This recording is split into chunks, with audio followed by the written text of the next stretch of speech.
Education, skill, research ऐसे अनेक महत्वपूर्ण क्षेत्रों से जुड़े हुए आप सभी महानुभावों का बहुत बहुत अभिनंदन। आज का ये मंथन ऐसे समय में हो रहा है जब देश अपने पर्सनल, इंटेलेक्चुअल, इंडस्ट्रियल टेम्परामेंट और टैलेंट को दिशा देने वाले पूरे इकोसिस्टम को ट्रांसफॉर्म करने की तरफ तेजी से बढ़ रहा है। इसे और गति देने के लिए आप सभी से बजट से पहले भी सुझाव लिए गए थे। नई राष्ट्रीय शिक्षा नीति के संबंध में भी देश के लाखों लोगों से विचार विमर्श करने का सौभाग्य मिला था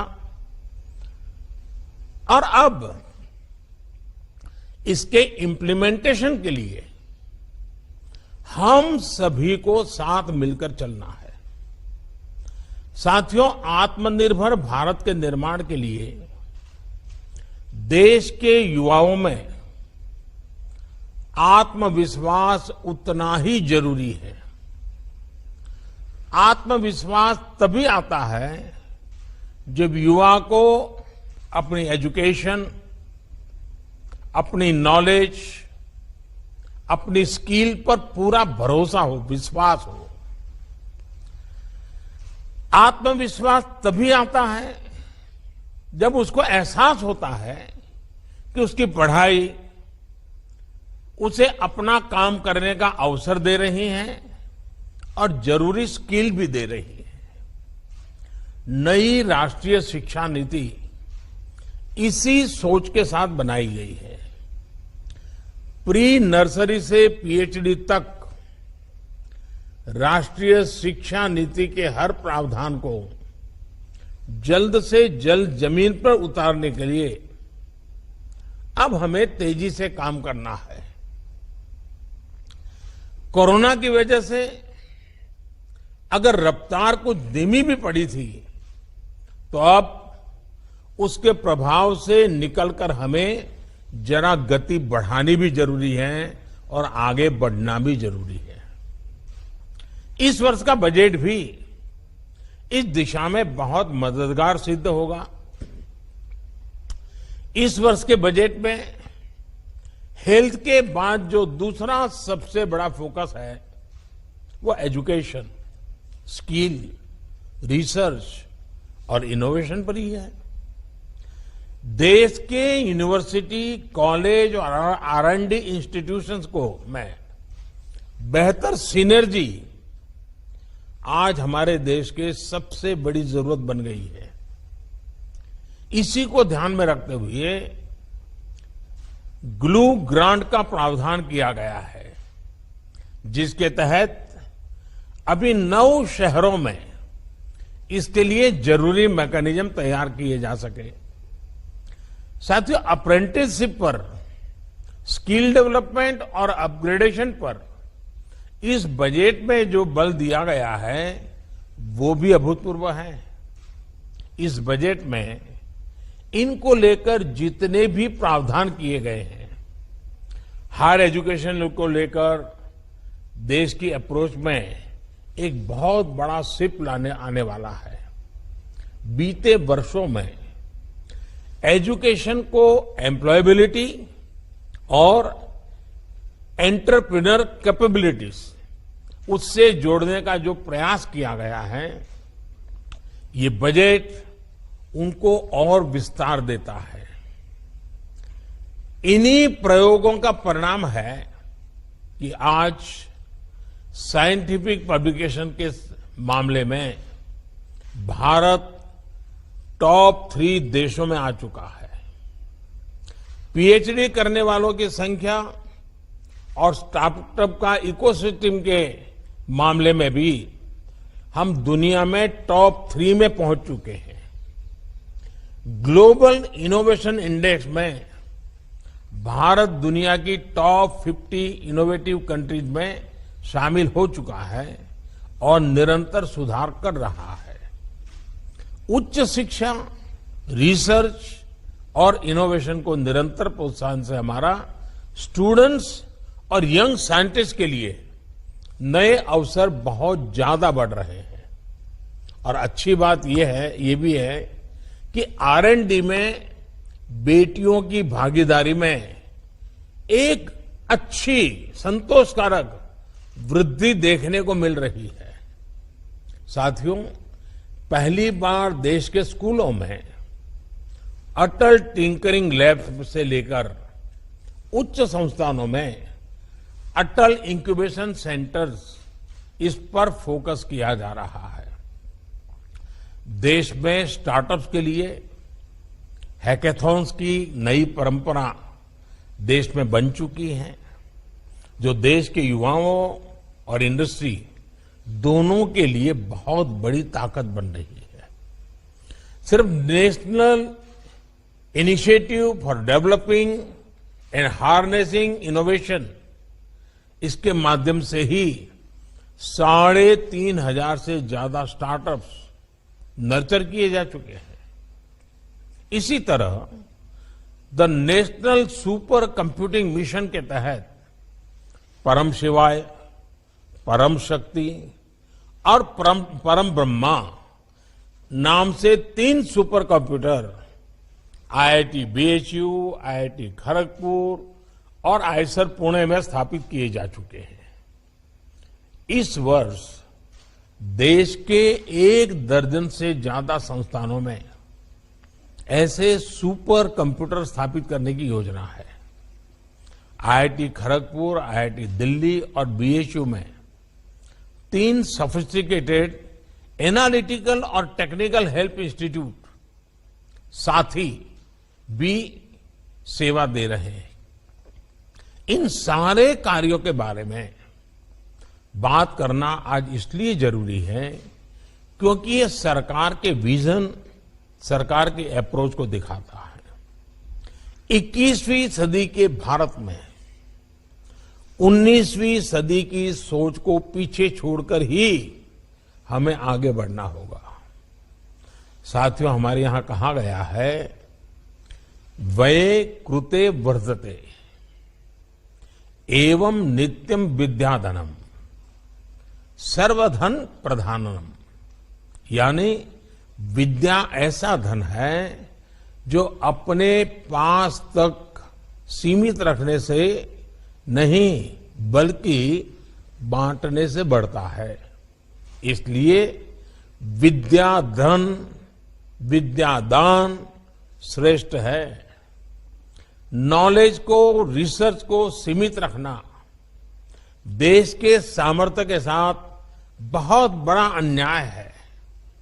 इसी सोच के साथ स्पेस हो, एटॉमिक एनर्जी हो, DRDO हो, एग्रीकल्चर हो, ऐसे अनेक सेक्टर्स के दरवाजे अपने प्रतिभाशाली युवाओं के लिए खोले जा रहे हैं। हाल में 2 और बड़े कदम उठाए गए हैं जिससे इनोवेशन, रिसर्च और डेवलपमेंट के पूरे इकोसिस्टम को बहुत लाभ होगा। देश को पहली बार मेट्रोलॉजी से जुड़े अंतर्राष्ट्रीय मानक पर खरा उतरने वाले इंडियन सॉल्यूशंस मिल चुके हैं और ये सिस्टम लगातार मजबूत किया जा रहा है। इससे R&D और हमारे प्रोडक्ट्स की ग्लोबल कॉम्पिटेंसी में बहुत सुधार आएगा। इसके अलावा हाल में जियो स्पेशियल डेटा को लेकर भी बहुत बड़ा रिफॉर्म किया गया है। अब स्पेस डेटा और इससे आधारित स्पेस टेक्नोलॉजी को देश के युवाओं के लिए, देश के युवा एंटरप्रेन्योर्स के लिए, स्टार्टअप्स के लिए खोल दिया गया है। मेरा आप सभी साथियों से आग्रह है कि इन रिफॉर्म्स का ज्यादा से ज्यादा उपयोग करें, ज्यादा से ज्यादा लाभ उठाएं।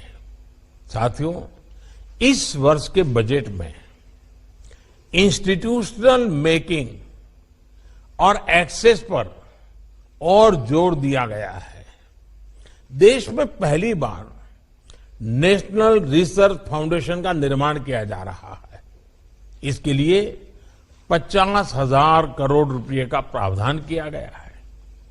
इससे रिसर्च से जुड़े संस्थानों के स्ट्रक्चर से लेकर R&D, एकेडेमिया और इंडस्ट्री की लिंकेज को बल मिलेगा। बायोटेक्नोलॉजी से जुड़ी रिसर्च के लिए बजट में 100% से ज्यादा की वृद्धि सरकार की प्राथमिकताओं को दर्शाती है।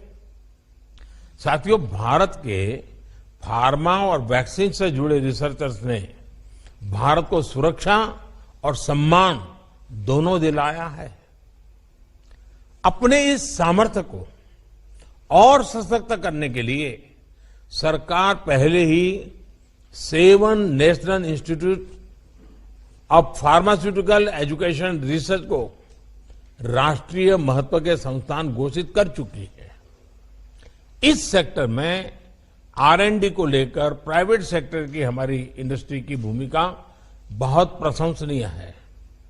मुझे विश्वास है कि इस भूमिका का आने वाले समय में ज्यादा से ज्यादा विस्तार होगा। साथियों, अब बायोटेक्नोलॉजी के सामर्थ्य का दायरा देश की खाद्य सुरक्षा, देश के पोषण, देश की कृषि के हित में कैसे व्यापक हो, इसके लिए प्रयास किए जा रहे हैं। किसानों की आय बढ़ाने के लिए, उनका जीवन बेहतर बनाने के लिए बायोटेक्नोलॉजी से जुड़ी रिसर्च में जो साथी लगे हैं, देश को बहुत उनसे उम्मीदें हैं। मेरा इंडस्ट्री के तमाम साथियों से आग्रह है कि इसमें अपनी भागीदारी को बढ़ाएं। देश में 10 biotech university research joint industry translation cluster Urjit भी बनाए जा रहे हैं, ताकि इसमें होने वाले इन्वेंशंस और इनोवेशंस का इंडस्ट्री तेजी से उपयोग कर सके।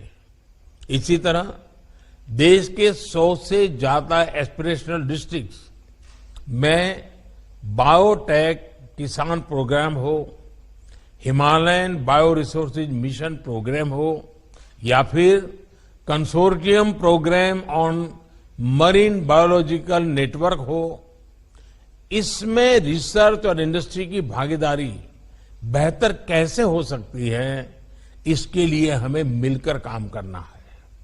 साथियों, फ्यूचर फ्यूल, ग्रीन एनर्जी हमारी एनर्जी में आत्मनिर्भरता के लिए बहुत जरूरी है। इसलिए बजट में घोषित हाइड्रोजन मिशन एक बहुत बड़ा संकल्प है। भारत ने हाइड्रोजन व्हीकल का टेस्ट कर लिया है। अब हाइड्रोजन को ट्रांसपोर्ट के फ्यूल के रूप में उपयोगिता के और इसके लिए खुद को इंडस्ट्री रेडी बनाने के लिए अब हमें मिलकर आगे बढ़ना होगा। इसके अलावा समुद्री संपदा से जुड़ी रिसर्च में भी अपने सामर्थ्य को हमें बढ़ाना है। सरकार डीप सी मिशन लॉन्च भी करने वाली है। ये मिशन गोल ओरिएंटेड होगा और मल्टी सेक्टरल अप्रोच पर आधारित होगा, ताकि ब्लू इकोनॉमी के पोटेंशियल को हम पूरी तरह से अनलॉक कर सकें। साथियों, शिक्षण संस्थानों, रिसर्च से जुड़े संस्थानों और इंडस्ट्री के कोलैबोरेशन को हमें अधिक मजबूत करना है।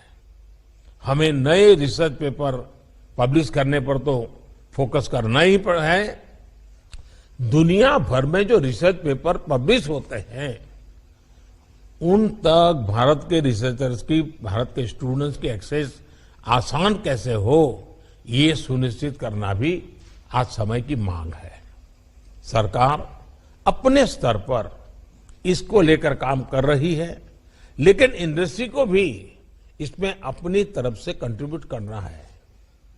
हमें याद रखना है कि एक्सेस और इंक्लूजन ये अनिवार्य हो गया है और एफोर्डेबिलिटी एक्सेस की एक बहुत बड़ी पूर्व शर्त होती है। एक और बात जिस पर हमें फोकस करना है वो है ग्लोबल को लोकल के साथ इंटीग्रेट कैसे करें। आज भारत के टैलेंट की पूरी दुनिया में बहुत डिमांड है।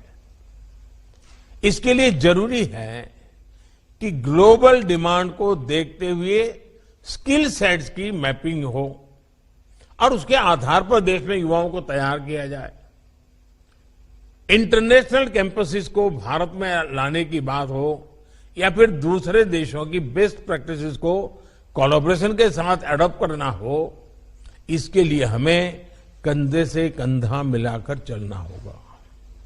देश के युवाओं को इंडस्ट्री रेडी बनाने के साथ साथ नई चुनौतियां, बदलती टेक्नोलॉजी के साथ स्किल अपग्रेडेशन करने के प्रभावी मैकेनिज्म के बारे में भी एक संगठित प्रयास की जरूरत है।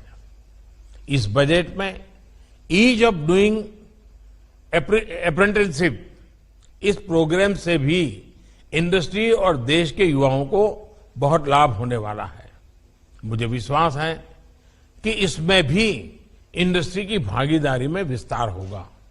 साथियों, स्किल डेवलपमेंट हो या फिर रिसर्च और इनोवेशन, वो कॉम्प्रिहेंशन यानी समझ के बिना संभव नहीं है। इसलिए नई राष्ट्रीय शिक्षा नीति के माध्यम से देश के एजुकेशन सिस्टम में ये सबसे बड़ा सुधार लाया जा रहा है। इस वेबिनार में बैठे तमाम एक्सपर्ट, तमाम शिक्षाविदों से बेहतर ये कौन जानता है कि विषय की समझ में भाषा का एक बहुत बड़ा योगदान होता है। नई नेशनल एजुकेशन पॉलिसी में स्थानीय भाषा के ज्यादा से ज्यादा उपयोग के लिए प्रोत्साहन दिया गया है। अब ये सभी शिक्षाविदों का, हर भाषा के जानकारों का दायित्व है कि देश और दुनिया का बेस्ट कंटेंट भारतीय भाषाओं में कैसे तैयार हो। टेक्नोलॉजी के इस युग में ये पूरी तरह से संभव है। प्राइमरी से लेकर उच्च शिक्षा तक भारतीय भाषाओं में एक बेहतरीन कंटेंट देश के युवाओं को मिले, ये हमें सुनिश्चित करना है। मेडिकल हो, इंजीनियरिंग हो, टेक्नोलॉजी हो, मैनेजमेंट हो, ऐसी हर एक्सपर्टाइज के लिए भारतीय भाषाओं में कंटेंट का निर्माण करना जरूरी है। मैं आपसे जरूर आग्रह करूंगा कि हमारे देश में टैलेंट की कमी नहीं है। गांव हो, गरीब हो, जिसको अपनी भाषा के सिवाय और कुछ नहीं आता है, उसकी टैलेंट कम नहीं होती है। भाषा के कारण हमारे गांव के, हमारे गरीब की टैलेंट को हमने मरने नहीं देना चाहिए। देश की विकास यात्रा से उसको वंचित नहीं रखना चाहिए। भारत की टैलेंट गांवों में भी हैं, भारत की टैलेंट गरीब के घर में भी हैं, भारत की टैलेंट किसी एक कोई बड़ी भाषा से वंचित रह गए हमारे देश के बच्चों में भी हैं। और इसलिए उस टैलेंट का उपयोग इतने बड़े देश के लिए जोड़ना बहुत जरूरी है। इसलिए भाषा के बैरियर से बाहर निकल करके हमें उसकी भाषा में उसकी टैलेंट को फलने फूलने के लिए अवसर देना, ये मिशन मोड में करने की जरूरत है। साथियों, बजट में घोषित नेशनल लैंग्वेज ट्रांसलेशन मिशन, इसके लिए ये बहुत प्रोत्साहन मिलेगा। साथियों, ये जितने भी प्रावधान है, जितने भी रिफॉर्म्स है, इस सबकी भागीदारी से ही पूरे होने वाले हैं। सरकार हो, शिक्षाविद हो, एक्सपर्ट्स हो, इंडस्ट्रीज हो, कोलैबोरेटिव अप्रोच में हायर एजुकेशन के सेक्टर को आगे कैसे बढ़ाएं, इस पर आज की चर्चा में आपके सुझाव बहुत मूल्यवान रहेंगे, बहुत काम आएंगे। मुझे बताया गया है कि अगले कुछ घंटों में इससे जुड़ी 6 थीम्स पर यहां विस्तार से चर्चा होगी। यहां से निकलने वाले सुझावों और समाधानों से देश को बहुत उम्मीद है और मैं आपसे ये आग्रह करूंगा कि अब नीति में ये बदलाव होना चाहिए या बजट में ये बदलाव होना चाहिए, वो समय पूरा हो चुका है। अब तो नेक्स्ट 365 डेज 1 तारीख से ही नया बजट, नई स्कीम तेज गति से कैसे लागू हो जाए, ज्यादा से ज्यादा हिंदुस्तान के भूभाग पर वो कैसे पहुंचे, आखिरी व्यक्ति जहां पहुंचाना है वहां कैसे पहुंचे, रोड मैप कैसा हो, डिसीजन मेकिंग कैसा हो, जो छोटे मोटे हर्डल्स होते हैं इम्प्लीमेंटेशन में उससे मुक्ति कैसे हो, इन सारे बातों पर जितना ज्यादा फोकस होगा आपका, उतना ज्यादा लाभ 1 अप्रैल से ही नया बजट लागू करने में होगा। हमारे पास जितना समय है मैक्सिमम उपयोग करने का इरादा है। मुझे विश्वास है कि आपके पास अनुभव है, भिन्न भिन्न क्षेत्रों का अनुभव है, आपके विचार, आपके अनुभव और कुछ न कुछ जिम्मेवारी लेने की तैयारी हमें इच्छित परिणाम जरूर देंगे। मैं आप सबको इस वेबिनार के लिए, उत्तम विचारों के लिए, बहुत ही परफेक्ट रोड मैप के लिए अनेक अनेक शुभकामनाएं देता हूं। बहुत बहुत आभार।